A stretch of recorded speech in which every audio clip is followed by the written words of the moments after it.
የገንዘብ መጠኑን የማይገልጽ የዋስትና ውል አስደርጋችሁ ከሆነ ያ ውል እንደሌለ ቁጠሩ።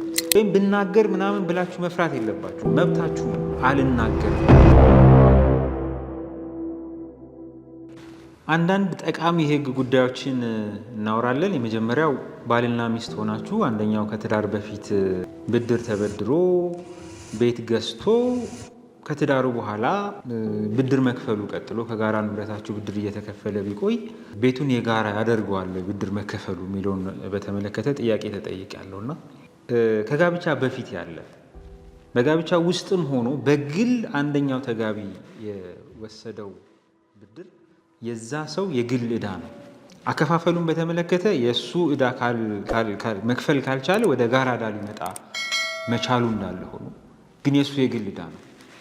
ስለዚህ ከጋብቻ በፊት በብድር የተገዛ ቤት ከጋብቻ በኋላ ዕዳው ከጋራ ንብረት ስለተከፈለ ብቻ ቤቱ የጋራ አይሆንም። እንደዚሁም ጋብቻው በፍቺ ከፈረሰ በኋላ ወይም በጋብቻውም ጊዜ ቢሆን ያ ዕዳ የግሉ ዕዳ የአንደኛው ወገን የግል ዕዳ እስከሆነ ጊዜ ድረስ አንደኛው ወገን ያንን ዕዳ ለመክፈል አይገደድም ማለት ነው። በትዳር